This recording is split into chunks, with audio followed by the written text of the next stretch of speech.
नमस्ते। मैं Kumar Utpal, Limca book of record holder, 30 पुस्तकों के लेखक। आज मैं शुरू करने जा रहा हूँ स्वामी विवेकानंद की भारत परिक्रमा। भारत परिक्रमा और स्वामी विवेकानंद के बारे में हम बतलाने जा रहे हैं कि यह ऐसे व्यक्तित्व, ऐसे कृतित्व, ऐसे वक्तृत्व के पुरोधा थे जिनके बारे में जो भी कहूं कम रह जाता है। इसलिए एक पंक्ति है, तेरा विराट रूप कल्पना पट पर नहीं समाता है, जो कुछ भी कहूं मगर अवशेष रह जाता है।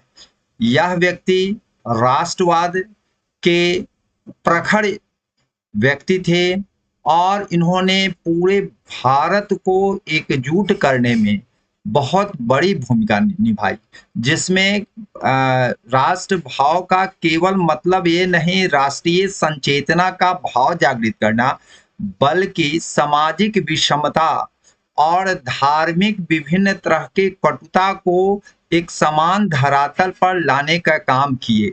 और इन्होंने धरातलीय स्तर पर, जमीनी स्तर पर इन्होंने रूबरू किया पूरे भारत में घूम घूम के। अब प्रश्न ये उठता है कि यह कहाँ कहाँ गए थे, किन किन व्यक्तियों से भेंट हुई थी और यह क्या क्या वहां पर लोगों को बतलाए जीवन की सच्चाइयों से रूबरू करने के लिए और भारत की गरीबी और समानता को बढ़ाने के लिए यह जो है यह भारत परिक्रमा किए थे। इसमें कितने साल लगे थे? यह जो भारत परिक्रमा था कहाँ से शुरू हुआ और कहाँ अंत हुआ? और सबसे पहले बात है कि यह कहाँ कहाँ ठहरते थे, किन किन लोगों के यहाँ ठहरे हुए थे। तो मैं आपको बता देता हूँ कि कहीं कहीं राजाश्रय भी मिला और कहीं कहीं फाका कसी भी मिला। मीन्स भूखे पैदल, ट्रेन से और बहुत सारे किन किन साधनों का उपयोग किए, इन सब के बारे में बात मैं करूंगा। यह जो है अब तक का जितना भी इस तरह के वीडियो बने हैं उसमें काफी समचीन और काफी शोध परक है, जो बीपीएससी यूपीएससी के अलावे जितने भी पीसीएस है और अन्य परीक्षाएं हैं उसमें पूछे ही जाते हैं। दूसरी बात है नेट जेआरएफ वगैरह सब में भी आपको पीएचडी में आपको इसमें बहुत फायदा करेगा, क्योंकि स्वामी विवेकानंद यही जो ज्ञान अर्जन किए विभिन्न लोगों के माध्यम से और जमीनी हकीकत से जो रूबरू प्राप्त किए, वही जीवंतता और इनको ऊर्जस्वित किया जो विश्व धर्म सम्मेलन में, वही यह सभी पर भारी पड़ गए। क्योंकि किताबी ज्ञान तो किसी आदमी ले सकते हैं, लेकिन यह किताबी के अलावे धार्मिक संचेतनाओं के गुरु स्वामी परमहंस से लिए और कई ऐसे व्यक्ति थे जिनसे इन्होंने आशीर्वाद लिया और कई जैसे पौहारी बाबा थे। तो उन सब की मैं चर्चा करूंगा, किन किन चीजों को लेके गए थे, किन किन किताबों को लेके गए थे, इन सभी चीजों पर मैं आज पूरा चर्चा करूंगा। इनका उद्देश्य क्या था, ये भारत परिक्रमा का तरीका क्या था, भारत परिक्रमा के दौरान इनकी बहुत सारे नामकरण हुए, वह कौन कौन से नामकरण हुआ उसकी भी हम चर्चा करेंगे। तो यह जो है बहुत विस्तार है और आपको समीक्षा परक है, समचीन है, जिसको आप लोगों के हर एक परीक्षाओं में यह मददगार होगा।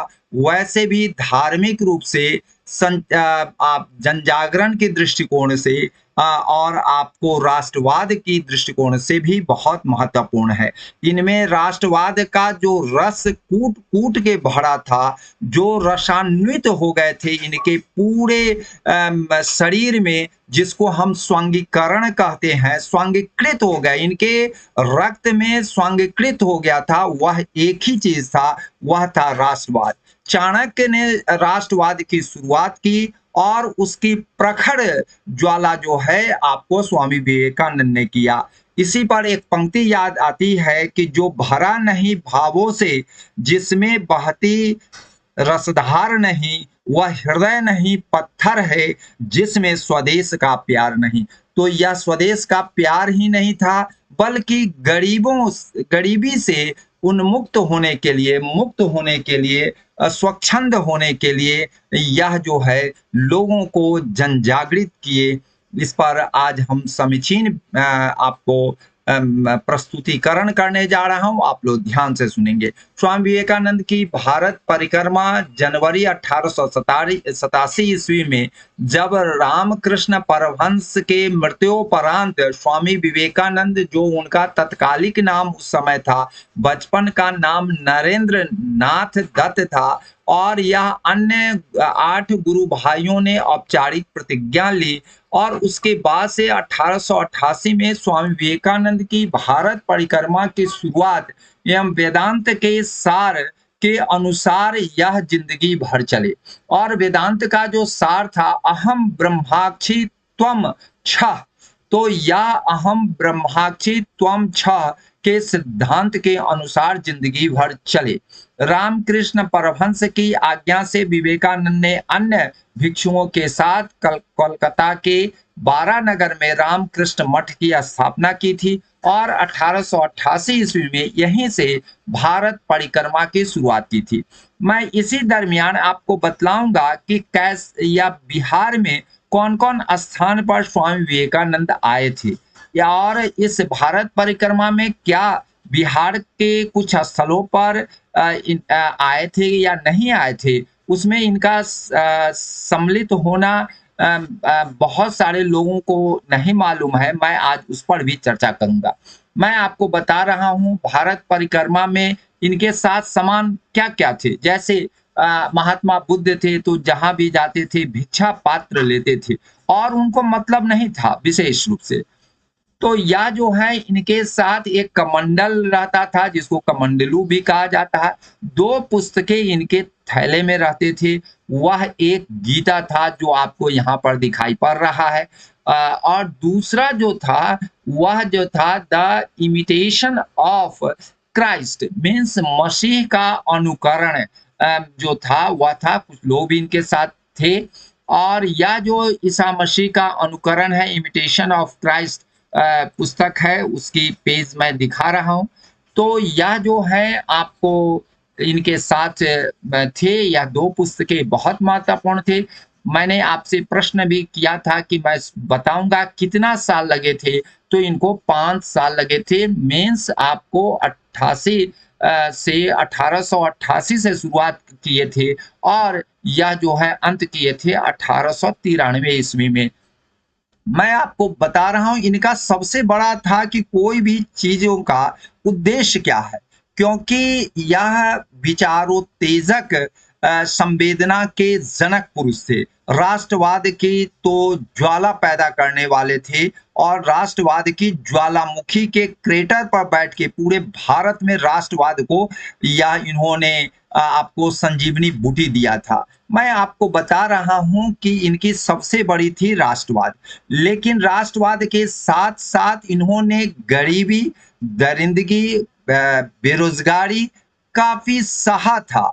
क्योंकि जब ये बच्चे थे, जब इनके उसी समय परिवार के अन्य जो इनके चाचा लोग थे, इनके पिताजी को बंटवारा हो गया, और उसमें काफी परेशानियों का सबब हो गया। क्योंकि यह 10 भाई बहन थे, जिसमें से बहुत सारे बचपन में ही डेथ कर गए, लेकिन उसके बावजूद भी कई भाई बहन जिंदा रहे। उस पर भी हम इनके फैमिली के बारे में एक वीडियो अन्य आपको बतलाएंगे और देंगे, उस पर भी हम चर्चा करेंगे। लेकिन बड़ा परिवार था, आमदनी का स्रोत बहुत कमजोर था, क्योंकि ब्रिटिश कालीन व्यवस्था थी।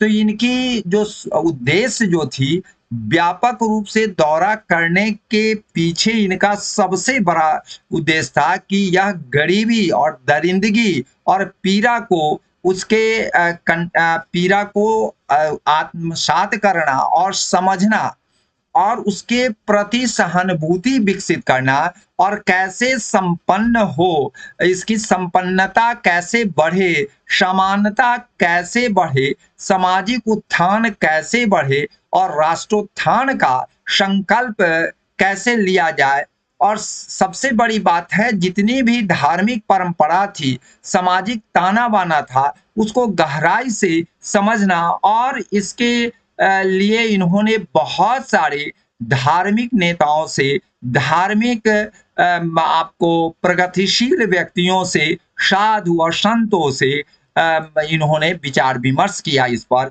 और वही जो जनजागरण का जो इन्होंने अपने हृदय स्थल से जो संवेदना और पैदा किया, वही इनकी विजय की पताका पूरे विश्व में फहराया, क्योंकि इन्होंने सामने देखा था, रूबरू से अवगत हुए थे। मैं आज बता रहा हूं कि भारत परिक्रमा का तरीका क्या था। तो यह जहां तहां पैदल भी चले, कहीं ट्रेन से भी चले, और ट्रेन का भी भाड़ा इनके प्रशंसक, इनके शिष्य और इनके चाहने वाले लोग देते थे, क्योंकि ये तो फकाकसी का जीवन जिए। इनके पास तो ऐसा कोई बहुत बड़े संपन्न घराने के भी नहीं थे, और वैसी इनके पास कोई संपदा भी नहीं थी। तो इनके जो शिष्य लोग ट्रेन से टिकट कटा दिए तो कटा दिए, ना तो पैदल, बैलगाड़ी, तांगा, उस समय जो सुविधाएं थी उसी से और ट्रेन से ये चलते थे। कई बार इनको काफी तकलीफ हुई, कई बार मौत के किनारे पहुंच करके यह बचे हैं। तो यह जो है, और ये सभी चीजों जो हैं, सो आपको मैं बताने जा रहा हूं। भारत परिक्रमा के दौरान कि इनका नाम कितने रखे गए, तो इनका नाम स्वामी सच्चिदानंद भी रखा गया, स्वामी विवेकानंद भी रखा गया इसी दरमियान, और स्वामी विविदिशानंद भी रखा गया। तो इनके कई नाम पड़े। जो इनका बचपन का नाम नरेंद्र नाथ दत्त है, वही जो है नाम जो है सो कई नामों से भारत परिक्रमा के दरमियान इनका पड़ा था।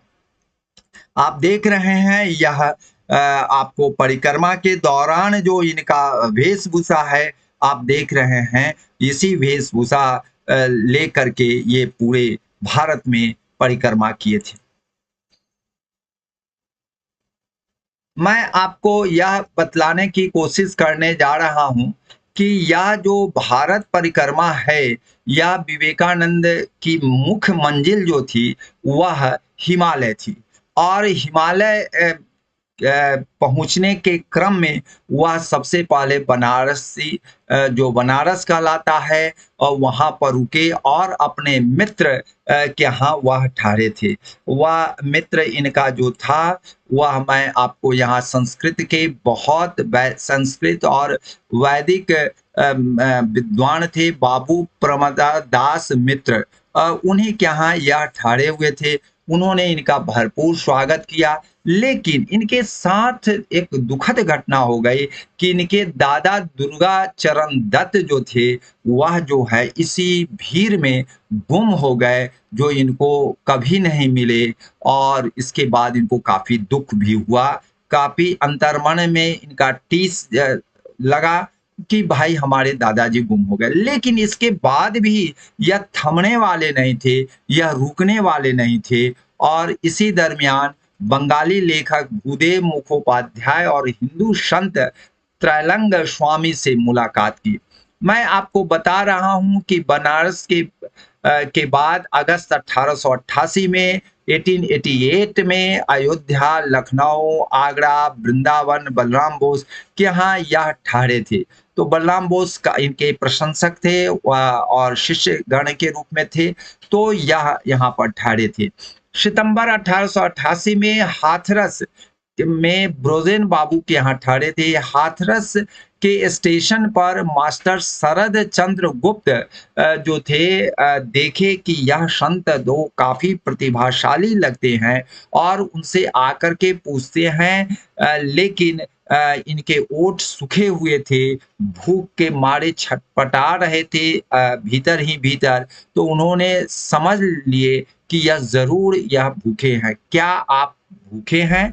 तो इन्होंने स्पष्ट रूप से बिना बेलाग इन्होंने तुरंत जवाब दिया कि मैं भूखा हूँ और उनके घर ले जा करके यह जो आप देख रहे हैं यह व्यक्ति हैं, यह शरद चंद्र गुप्त हैं जिनका नाम स्वामी सदानंद है। दूसरा यहाँ पर भी वह उन्हीं का तस्वीर है, हाथरस के स्टेशन मास्टर शरद चंद्र गुप्त हैं जिनको स्वामी सदानंद कहा गया। मैं यह कह रहा हूँ कि यह ले गए और वहां पर कहा कि तुम क्या खिलाओगे, तो इन्होंने एक शेर में कहा कि मैं अपने कलेजे को भी काट करके आपको खिलाऊंगा और बढ़िया खिलाऊंगा आपको, और उन्होंने खिलाया। तो उसके बाद उनके पैर पकड़ लिए या स्वामी सदानंद जो स्टेशन मास्टर थे हाथरस के, और कहे कि आप मुझे ज्ञान दीजिए। तो इनके आपसे जैसे बुद्ध के 5 शिष्य को उन्होंने प्रथम ज्ञान दिए थे, तो इनके भी प्रथम यह जो है ज्ञान जिनको दिए वह शिष्य थे, आपको मैं बता दे रहा हूं, वह थे स्वामी सदानंद नाम दिए, लेकिन इनका पहला नाम जो था शरद चंद्र गुप्त, जो आपको स्टेशन मास्टर हाथरस के थे। और इसीलिए इनका नाम जो है शरद चंद्र गुप्त प्रथम सीधे दीक्षित मठवासी शिष्य हुए, और इसलिए इनको कहते थे मेरी आत्मा की प्रथम संतान है, मेरी आत्मा का बच्चा है जिसका नाम स्वामी सदानंद है। और यह सदानंद इनके प्रथम शिष्य हुए। ये भी प्रश्न पूछे जा सकते हैं, जिस तरह से बुद्ध के 5 शिष्य प्रथम शिष्य हुए, उसी तरह से यह शरद चंद्र गुप्त जो हैं प्रथम शिष्य हुए। इसके बाद यह देवभूमि उत्तराखंड आए। उत्तराखंड में वैसे तो ये 5 बार आए थे, लेकिन इस बार जो है सो हिमालय भ्रमण का इनका उद्देश्य था। हिमालय को अपने नजदीक से देखने का इनका अनुभव प्राप्त करना था, और 1888 में शरद चंद्र गुप्त के साथ हिमालय भ्रमण किया। हाथरस से सहारनपुर होते हुए हरिद्वार के रास्ते ऋषिकेश की ओर बढ़े। विवेकानंद हरिद्वार के रास्ते अक्टूबर 1888 में ऋषिकेश पहुंचे, जहां इनको मलेरिया हो गया। लेकिन यह रुकने वाले नहीं थे, यह थमने वाले नहीं थे। वह चाहे मलेरिया इनको हो गया है, कई बार बीमार भी हो गए, कई बार बेहोशी की हालत में रहे, और इनकी कई दुर्घटनाएं भी हुई। एक तो दादाजी के गुम हो गए, दूसरे में इनकी बहन जो है आत्महत्या कर ली थी, तो वो भी खबर इसी यात्रा के दरमियान हुआ। लेकिन यह वीर तुम बढ़े चलो, धीर तुम बढ़े चलो, सामने पहाड़ हो, सिंह की दहाड़ हो, यह रुकने वाले नहीं थे। हाथरस में यहाँ पर हाथरस में ठहरे। उसके बाद दीदी के यहाँ अक्टूबर 1888 में कलकत्ता में बीमारी से छुटकारा के लिए रुके। एक पखवाड़े बीमारी से उबरने के बाद यह फिर से अपना चलने की तैयारी कर दिया। पैदल अंतपुर में बाबू राम के परिवार के यहाँ ठहरे। पैदल ही रामकृष्ण परमहंस जो इनके गुरु थे, आप देख रहे हैं यहाँ पर आपको दिखाई पड़ रहा होगा। तो यह जो है रामकृष्ण परमहंस जो हैं, रामकृष्ण परमहंस के जन्म स्थान कमार पुकुर गए, और उनकी पत्नी शारदा देवी के जन्म स्थान जयरामवती में उनके संबंधी के यहाँ ठहरे। इनके आपको स्वामी परमहंस और उनकी पत्नी जो हैं शारदा देवी, उनके यहाँ ठहरे थे, उनके संबंधी के यहाँ। तो इनका जो श्रद्धावनत थे वह परमहंस जी थे, रामकृष्ण परमहंस, और उनकी पत्नी शारदा देवी थी।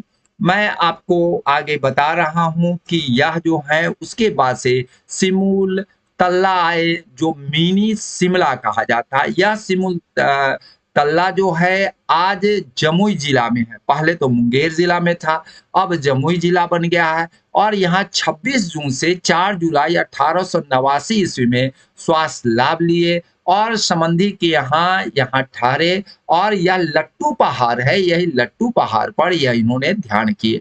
तो मैं आपको बता रहा हूँ 1899 में दिसंबर के अंत में देवघर में पूर्णा बाबू के यहाँ यह ठहरे थे। उसके बाद दिसंबर 1899 से लेकर के जनवरी 1890 में इलाहाबाद में गोविंद चंद्र बासु के यहाँ ठहरे थे। उसके बाद यह गाजीपुर में पवहारी बाबा जो यहाँ देख रहे हैं, यह स्वामी परमहंस तो इनके गुरु थे, लेकिन गुरु समान ही पवहरी बाबा को यह मानते थे। जो गाजीपुर में रहते थे उनसे भेंट करने गए। आप देख रहे हैं सिमुलतल्ला जो है यह मिनी शिमला है, और यह जो है स्वामी विवेकानंद इसी लट्टू पहाड़ पर ध्यान किए थे। और ये इसी सिमुलतल्ला में अंग्रेजी सरकार के प्रथम भारतीय लॉर्ड एसपी सिन्हा के यहाँ आपका महल है, जो राजमहल की तरह दिखाई पड़ता है। यहाँ आज भी 300 से 400 बंगाली लोगों का घर है, और बहुत सारे फिल्म जो है का फिल्मांकन यहाँ उस समय किया जाता था। और यहाँ का मौसम स्वास्थ्य के लिए बहुत ही अच्छा है। और यह जो है काफी दर्शनीय है। यह जो है यहाँ पर घूमने लायक है। मैं यह कहना चाह रहा हूँ कि इसके बाद यह बनारस में आए बाबू प्रमदादास मित्रा, जो इनके काफी करीबी मित्र थे। यह बाबू प्रमदादास मित्र का घर है। और सुरेंद्र मित्रा और वहाँ ठाड़े बलराम बोस को मैं आपको बता रहा हूँ 13 मई 1890 ईस्वी को, और सुरेंद्र मित्रा का देहांत 25 मई 1890 का हो गया था। लेकिन इनको काफी दुख होते हुए भी यहाँ पर ठहरे, और उसके बाद जो है यह दूसरी बार भ्रमण किए। साथी भिक्षुक स्वामी अखंडानंद जी भी साथ में रहे, भागलपुर आए, देवघर आए। पहले जो देवघर था उस समय बिहार से जुड़ा हुआ था, उस समय झारखंड नहीं बना था। तो भागलपुर, देवघर और मैं आपको बताया सिमुलतल्ला और गया, ये 4 जगह यह गए हुए थे। तो ये भी प्रश्न पूछे जा सकते हैं, इसको ध्यान में रखिएगा। सितंबर 1890 में यह जो है आपको मैं बताया हूं कि बनारस में यह बाबू प्रमदादास मित्र के यहाँ ठहरे थे। उसके बाद अयोध्या में गए, और अयोध्या से ट्रेन पकड़ के नैनीताल, उसके बाद पैदल अल्मोड़ा में आपको चले गए। वहां पर लाला बी शाह के यहाँ ठहरे, फिर नैनीताल गए। यहीं पर उनकी बहन योगेंद्र बाला देवी, जो इनके पिता की 8वीं संतान थी, शिमला में आत्महत्या कर ली थी। और यह आत्महत्या इसलिए कर ली थी क्योंकि वह इनके पति जो है अंग्रेज सरकार में एक अच्छे अधिकारी थे, और वह कहते थे कि चलो तुम पार्टी में। वह राष्ट्रवाद की संचेतनाओं और महिला गरिमा को समझते हुए अंग्रेज की पार्टी में नहीं गए, और इसी तानातनी में वह शिमला में आत्महत्या कर ली। फिर वहीं पर इसी यात्रा में इसी समय पवहरी बाबा की मृत्यु की खबर मिली। या दोनों इनको काफी भटकाने का काम किया, लेकिन यह रुकने वाले नहीं थे। रामकृष्ण के बाद पवहरी बाबा इनके परम पूजनीय थे। सदमे में भी यात्रा को जारी रखा। उनकी बड़ी बहन हरमोहिनी भी जहर खा ली, जबकि लोगों का कहना है कि वह पुत्री को जन्म दी थी। अस्तु उनका गला दबा दिया गया। तो वह उनके पति के द्वारा गला दबा दिया गया क्योंकि उनकी पुत्री को जन्म दिया था। तो ये भी घटना इसी समय हुई थी। दो बहन इनकी चली गई। गुरु के समान जो पवहरी बाबा थे उनकी भी मृत्यु हो गई, लेकिन यह आगे बढ़ते रहे। उसके बाद यह काठगोदाम आते हैं, उसके बाद नैनीताल आते हैं, जहां राम प्रसन्न भट्टाचार्य के यहाँ पहुंचे हैं। अखंडानंद जी नैनीताल के ताल स्नान करने से वहां पर जो है छाती में दर्द हुआ। 6 दिन तक वह रुके। अल्मोड़ा जाते समय काकड़ी घाट 29 अगस्त 1890 को पीपल के वृक्ष के नीचे रात बिताई, और वहीं ध्यान के दरमियान उन्होंने परमाणु में पूरी ब्रह्मांड को देख लिया। मीन्स इनको एक परमाणु में इनको पूरे ब्रह्मांड का दर्शन होगा। उस पीपल वृक्ष को ज्ञान वृक्ष बोला जाता है। आजकल बहुत अच्छा वहां पर बना दिया गया है, आप भी जा सकते हैं। और वह जो है करबला के पास भूख के मारे विवेकानंद एक पत्थर पर लेट गए। सो उनका बेहोशी की हालत में लेट गए, और उनको होश नहीं रहा, चक्कर दिया और एक पत्थर पर जाके लेट गए। उसी समय माने आपका करबला का जो स्थान था, जहां पर एक फकीर जुल्फिकार ने उनको पानी और खीरा खिलाया। वो यह किसी भी धर्म के प्रति वह आपको विरोधाभास नहीं रखते थे, बल्कि सभी धर्मों का वह समान आदर करते थे और वह जो है किसी में भेदभाव नहीं करते थे। यह इनका सबसे बड़ा यह घटना प्रमाणित करता है। तो वह खीरा खिलाया और वहीं से वह जो है फिर होश में आए और होश आने के बाद उनकी जान बची और उसके बाद जो है वहां पर लाला भद्रिशा जी के यहाँ ठहरे और थोड़ी देर दूरी पर ही कसार देवी के पास एक गुफा में तपस्या करने लगे। उसके बाद वह श्रीनगर, श्रीनगर कश्मीर वाला नहीं, श्रीनगर वहाँ टिहरी के पास है, श्रीनगर और टिहरी की यात्रा की और उन्होंने जातिवाद और हिंदुत्व के सिद्धांतों का अनुचित प्रयोग को होते देखा और उनमें इसीलिए समानता का भाव, सभी धर्मों के प्रति समानता का भाव, जातीय विविधता के विरुद्ध और आडंबर के प्रति उन्होंने लोगों को जागृत किया। इसके बाद 5 सितंबर 1890 को पैदल और थोड़ी बहुत कुली की मदद से कर्णप्रयाग, जहां पर सरकारी डॉक्टर के यहाँ ठहरे, उसके बाद अलकनंदा और पिंडारी नदी का संगम पर कर्णप्रयाग है, जहां पर उसका कर्णप्रयाग इसीलिए नाम रखा गया है कि महाभारत काल में कर्ण का दाह संस्कार, देह संस्कार जिसको हम लोग कहते हैं, वहीं पर हुआ था, इसीलिए उसको कर्णप्रयाग कहा जाता है। कि यात्रा 3 दिन तक 3 गुरु भाइयों के साथ स्वामी अखंडानंद जी, स्वामी श्रद्धानंद जी, स्वामी कृपानंद जी के साथ की। उसके बाद अलकनंदा और मंदाकिनी का जो संगम पर पैदल और कुली के मदद से रुद्रप्रयाग, कर्णप्रयाग से रुद्रप्रयाग की यात्रा की, जहां पर पूर्णानंद के यहाँ ठहरे थे। शुरुआती अक्टूबर से और यह अक्टूबर 10 तक 1890 में श्रीनगर की यात्रा पैदल एवं कुली की मदद से की और 1 महीना गंगा के किनारे झोपड़ी में ठहर करके उन्होंने साधना की। यह श्रीनगर, मैं बार बार कह रहा हूं, यह श्रीनगर कश्मीर का श्रीनगर नहीं है, वह आपका अभी का जो उत्तराखंड है वहां का। पैदल टिहरी की यात्रा की और वहां पर मैंने आपको कहा कि यह जो है जहां जो लोग इनको सम्मान दे करके रखते थे तो रखते थे, नहीं तो यह भिक्षाटन भी करने लगते थे। तो यहाँ पर भिक्षाटन किए और वहीं भिक्षाटन कर ठहरे थे। टिहरी के दीवान रघुनाथ भट्टाचार्य से मिलने के बाद गणेश प्रयाग में गंगा के किनारे झोपड़ी में भिक्षाटन करके ठहरे और साधना करने का मन बनाया। परंतु स्वामी अखंडानंद की उसी समय तबीयत खराब हो गई और उनको यह जो है ये घोड़े पर बैठकर देहरादून पहुंचे, जहां गुरु भाई तुड़ियानंद जो पौड़ी शिव मंदिर में साधना कर रहे थे से भेंट हुई। मैं आपको बता रहा हूं 6 नवंबर से लेकर के मध्य नवंबर तक 1890 में ट्रेन से ऋषिकेश पहुंचे, जहां गंगा के किनारे झोपड़ी में भिक्षाटन कर ठहरे थे। भिक्षाटन भी खूब किए हैं, आप देख रहे हैं यहाँ पर जो दृश्यावली है, यह सभी इनके गुरु भाई लोग हैं और यह जो है सो आपको देख करके बड़ा आश्चर्य होगा कि जैसे तैसे यह रह करके भी यह अपनी यात्रा को कायम रखे। मैं आपको बता रहा हूं उसके बाद यह मध्य नवंबर से लेकर 1890 के बीच अंत फरवरी 1891 में ट्रेन से मेरठ पहुंचे, जहां सेठ जी की बगीचा में ठहरे। मेरठ में डॉक्टर त्रैलोक्य नाथ घोष के आवास पर रुके। यहाँ पर पहले से अखंडानंद जी पधारे थे। यहाँ अनेक गुरु भाइयों से भेंट हुई और सेठ जी के बगीचे में ठहरने एवं सत्संग करने चले गए।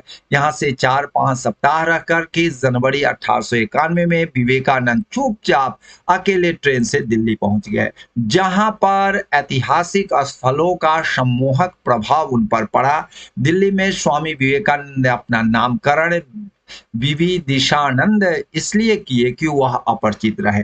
मैं बार बार कह रहा हूं कि यह जो है कई नाम इनका पड़ा है जिसमें दिल्ली में इनका बीवी दिशानंद पड़ा था, यह प्रश्न पूछे जा सकते हैं, इसलिए यह ध्यान रखिएगा। उसके बाद यह राजपूताना की ओर मुड़ते हैं और गौतम बुद्ध के शब्दों से प्रेरणा प्राप्त करते हैं, जिसमें वह गौतम बुद्ध कहते हैं कि गैंडे की तरह अकेले भटकते रहो, शेर की तरह शोर से नहीं कांपते, हवा की तरह जाल में नहीं फंसते, कमल के पत्ते की तरह पानी से अछूते, गैंडे की तरह अकेले भटकते रहो। और उन्होंने गैंडे की तरह अकेले भटकते रहे और भटकते भटकते राजस्थान के अलवर पहुंचे, जहां आपको मैंने बताया कि कई बार तो यह भिक्षाटन भी किए, कई बार या पत्थरों पर सोए, कई बार झोपड़ी में सोए और कई बार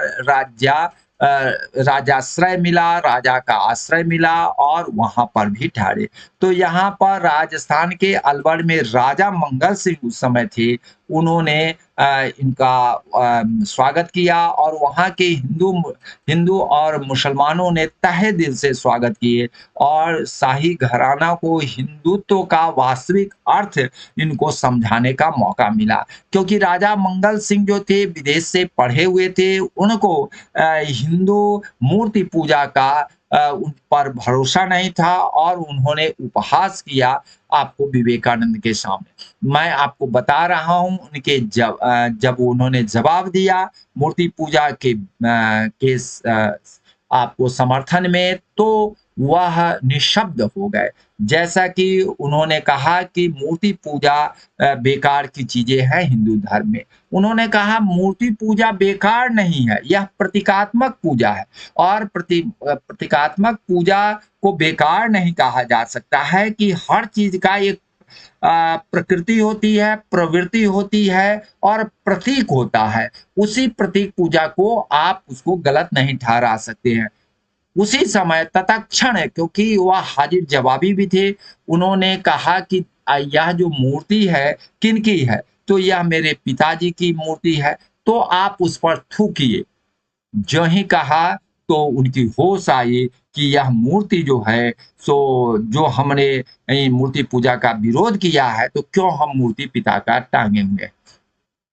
इस पर उनको एक ही शब्द से सारी बातें समझ गए और यह जो है राजा मंगल सिंह नतमस्तक हो गए और उनके चरण पर गिर गए। अलवर के पहाड़ी किला और मंदिर का यह दृश्यावलोकन है, अलवर का यह दृश्यावलोकन है जो उस समय की दृश्यावलोकन है। आइए मैं आगे आपको बता रहा हूं।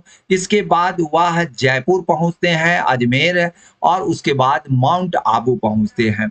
इसके बाद यह जो है खेतरी पहुंचते हैं। खेतरी के महाराज अजीत सिंह थे, उन्होंने अपना नाम सच्चिदानंद रखा था। मैं आपको बताया हूं कि कई नाम आप देख रहे हैं और उसके बाद खेतरी के महाराज ने उनको विवेकानंद नाम रखा, क्योंकि उन्होंने कहा कि आप विदेश में जाएंगे तो वहां पर किस नाम से जाना जाएगा। तो उन्होंने कहा कि आप को मैं एक नाम सुझाव दे रहा हूं, वैसे तो आप बहुत बड़े प्रखर संत हैं, प्रकांड विद्वान हैं और आपको तो मैं नहीं कह सकता हूं, लेकिन मेरा हृदय कहता है कि आप विवेक के आनंद है, मीन्स विवेक जो है जो हृदय से निकलता है और वह विवेकवान है, इसलिए आपका नाम विवेकानंद रहेगा।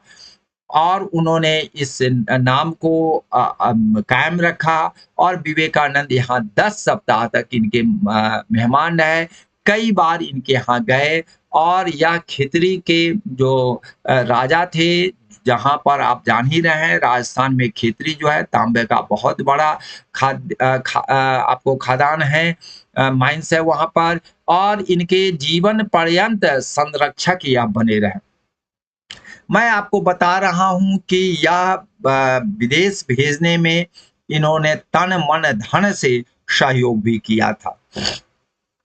अब हम आते हैं, यह खेतरी के महाराज हैं, आप देख रहे हैं। इसके बाद यह पश्चिम भारत की ओर मुड़ते हैं, जहां अहमदाबाद आते हैं जो सूत का घर कहलाता है, उसके बाद बधावन आते हैं, लिम्बड़ी आते हैं और लिम्बड़ी में ठाकुर साहब जसवंत सिंह से भेंट होती है जो इंग्लैंड और अमेरिका गए थे। वहां पहली बार वेदांत का प्रचार हेतु पश्चिम जाने की बात कही गई थी इनके द्वारा कि आप पश्चिम में एक बार जाकर के भारत का जो झंडा आप लहराइए। वे स्वामी को घर ले गए। पुरी के गोवर्धन मठ के शंकराचार्य स्वामी की संस्कृत में चर्चा को काफी प्रशंसा की। जूनागढ़ आए। मुसलमान राज्य के दीवान हरिदास बिहारी दास देसाई के मेहमान थे। फिर पोरबंदर गिरनार कच्छ आए।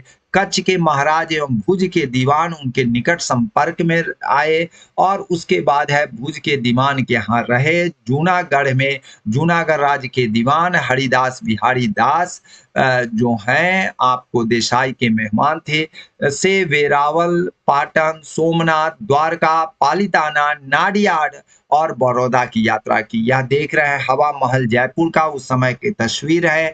सोमनाथ का भग्नावशेष है और जूनागढ़ के दीवान जो हैं हरिदास बिहारी दास देसाई जो थे ये हैं, इन्होंने काफी स्वागत किया था, भरपूर स्वागत किया था स्वामी विवेकानंद जी का। मैं आपको आगे बता रहा हूं। उसके बाद यह देख रहे हैं पोरबंदर राज्य के प्रधानमंत्री महान पंडित शंकर पांडुरंग के निवास स्थल पर विवेकानंद इसी महल में ठहरे थे। तो यह सुदामा पोरबंदर का नाम सुदामापुरी था जो आजकल पोरबंदर कहा जाता है। और राज्य के प्रधानमंत्री महान पंडित शंकर पांडुरंग के निवास यहाँ रहे। 9 से 11 महीने तक रुके। स्वामी जी को फ्रेंच भाषा सीखने के लिए प्रेरित किया गया। उनको माने एक तरह से कन्विंस किया गया जिससे यूरोप में विचारों के आदान प्रदान में सहायक होगा। उन्होंने शुरुआत भी कर दिए और यहाँ पर उनके गुरु भाई त्रिगुण तीतानंद से हुई है, उनकी भेंट हुई है जो सिंधु के मरुभूमि साधुओं के दल के साथ हिंग लाज जा रहे थे। विवेकानंद 26 अप्रैल 1892 को मुंबई जाते समय वे आबू रोड स्टेशन पर रुके। यहाँ पर स्वामी आपको ब्रह्मानंद तुरानंद से उनकी भेंट होती है। उन्होंने अमेरिका यात्रा की बात उनसे कही और पुणे में यह जो है आप देख रहे हैं पार्वती पहाड़ी पुणे है, उस समय का दृश्यावली है। बाल गंगाधर तिलक जी हैं। पोरबंदर सुदामापुरी है, यह आप देख रहे हैं। पुणे में तिलक जी के साथ रुके। तिलक जी ने इनको काफी वार्म वेलकम किया है। उसके बाद महाबलेश्वर ले गए। वहां महाबलेश्वर के बाद मध्य प्रदेश के खंडवा पहुंचते हैं और वहां पर काफी बंगाली परिवार ने इनकी आपको स्वागत किया है। उसके बाद मुंबई पुणे आ गए। विवेकानंद कोल्हापुर और बेलगाम भी पहुंचे। बेलगाम में हरिपद मित्र के यहाँ ठहरे। पंथ महाराज से भेंट की। पंथ महाराज बहुत बड़े ज्ञानी और संत पुरुष थे। उनसे भेंट की है जहां पर गरीबी भूखमरी बाल विवाह के विरुद्ध मादक पदार्थों का दुष्प्रभाव के बारे में उन्होंने उपदेश दिया। मैं आपको बता रहा हूं शिकागो में विश्व धर्म सम्मेलन को संबोधित करने से साल भर पहले उन्होंने बेलगाम की यात्रा की थी। विश्व धर्म सम्मेलन को संबोधित करने के बाद विवेकानंद ने पूरी दुनिया में ख्याति अर्जित की थी। दक्षिण भारत में बेलगांव के बाद विवेकानंद गोवा गए। गोवा में पणजी और मडगांव की यात्रा की। राचोल सेमिनरी जो सबसे बड़ा कॉन्वेंट था, जो वहां पर कई धार्मिक पांडुलिपि और लैटिन में मुद्रित कार्यों के साथ 3 दिन तक उन्होंने आद्योपांत पढ़ा और ईसाई धर्म शास्त्रों का उन्होंने काफी आद्योपांत अध्ययन किया, उस पर चर्चाएं की। उसके बाद वहां से बेंगलुरु जो अभी पहले बंगलोर कहलाता था, मैसूर की यात्रा की। बेंगलुरु और बंगलोर में शेषाद्री अय्यर जो मैसूर के राज्य के दीवान थे से मुलाकात होती है। शेषाद्री अय्यर ने उन्हें मैसूर के महाराज राजा चामराजा वाडेदार से मिलवाया। उन्हें राजमहल में ठहराया गया। राजा ने कोचीन के दीवान के लिए एक परिचय पत्र और एक रेलवे का टिकट दिया। बेंगलुरु से दिसंबर 1892 में विवेकानंद त्रिशूर, कोंडुंगलूर और एर्नाकुलम एर्नाकुलम होते हुए यह आगे की ओर बढ़े। लेकिन एर्नाकुलम में उन्होंने वहां पर दिसंबर 1892 की प्रारंभ में नारायण गुरु केरल के बहुत बड़े संत थे और वह जो है उनके समकालीन ही चंटम्पी स्वामिकल से मुलाकात होती है, जो यहाँ चित्र में आप देखते हैं। वहाँ से या जो है एर्नाकुलम से एर्नाकुलम जो कहा जाता था, वह तिरुवनंतपुरम, जहाँ तिरुवनंतपुरम त्रिवेंद्रम में आए और वहाँ से नागरकोइल की यात्रा के लिए वहाँ पर पहुँचते हैं। मैं आपको बता रहा हूँ तिरुवनंतपुरम में इनका यह दृश्य, इनका यह चित्रावली वहीं का लिया गया है। और त्रिवेंद्रम में सबसे प्रसिद्ध मंदिर है पद्मनाभम मंदिर। यहाँ पर आप जाएंगे तो भगवान विष्णु का आपको देखेंगे शेषनाग पर सोए हुए शयन मुद्रा में है। और वह इतना विशाल है और इतना सुंदर और इतनी अद्भुत मूर्ति है कि मैं तो खुद गया हूँ और वहाँ देखा कि उस मंदिर में जाते ही रोआं खड़ा हो जाता है, लगता है साक्षात विष्णु का आप दर्शन करेंगे।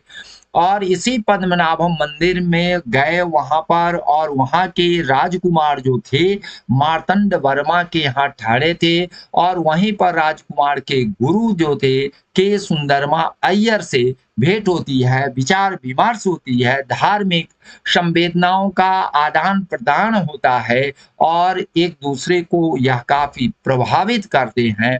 इसके बाद बड़ौदा के एच गायकवाड़ और खितरी के महाराज अजीत सिंह की उन्होंने काफी प्रशंसा की थी, जिसको सुन करके यह जो है राजकुमार मार्तंड वर्मा भी काफी खुश होते हैं।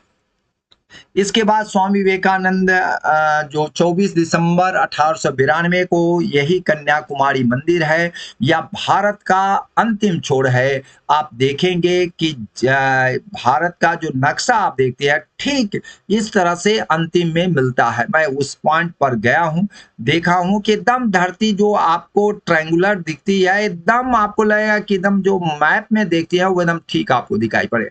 कन्याकुमारी की मंदिर उसी कॉर्नर पर है, भारत की धरती पर है। और वहीं पर बगल में ही आपका यह रॉक, दो रॉक जो है ट्विन रॉक कहा जाता है, यह देख करके विवेकानंद काफी भीतर से इनको हर्षोल्लास होता है और वहां पर वह जाने को उत्सुक हो जाते हैं।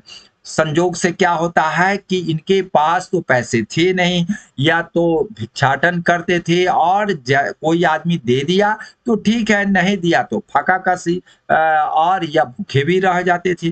तो या वहां पर बैठ के सोच रहे थे कैसे हम इसी जो पहाड़ी माने आपका पहाड़ी टीला टाइप का है और वहां पर हम कैसे जाएंगे।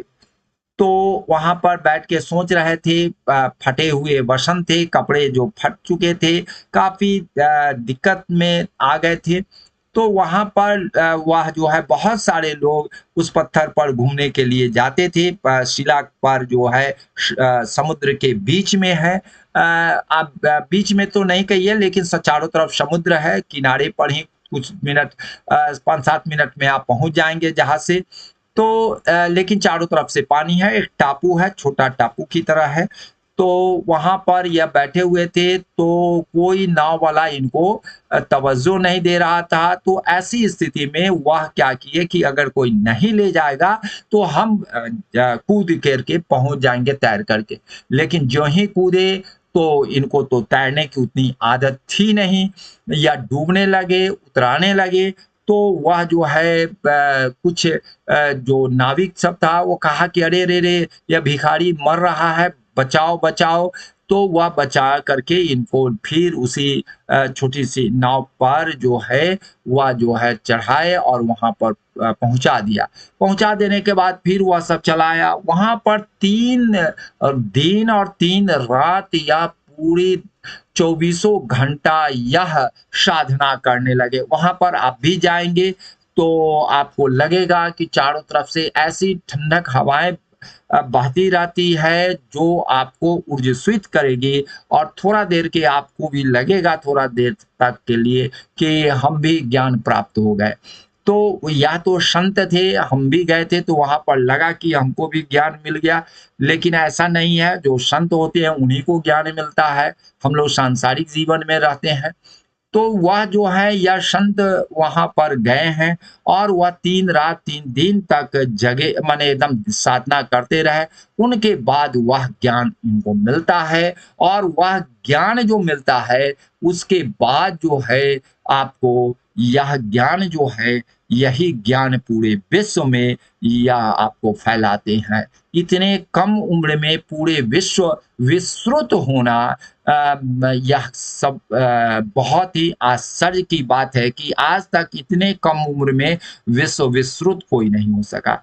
तो यह भारत की धरती है, वह स्थल है, वही स्थल की मैं चर्चा कर रहा हूँ और वहाँ से वह जो है ज्ञान प्राप्ति जो होगा, इनके अंतर्मन में जो आपको ज्ञान का प्रस्फुटन जो पैदा हुआ, उसके बाद यह मदुरई आ गए और वहाँ पर रामानंद के भास्कर सेतुपति सेतुपति जो राजा थे वहाँ पर वह पहुँचते हैं। वह जो राजा थे रामानंद के, वह उस समय आपको रामेश्वर जो आपको यहाँ मंदिर है, यह रामेश्वर मंदिर जो है रामनाथपुरम कहलाता है आजकल। वह जिला रामनाथपुरम है और यह मंदिर जो है रामेश्वरम में है। पम्बन ब्रिज के द्वारा आप यहाँ रामेश्वरम मंदिर में जाएंगे, बहुत ही विशाल है।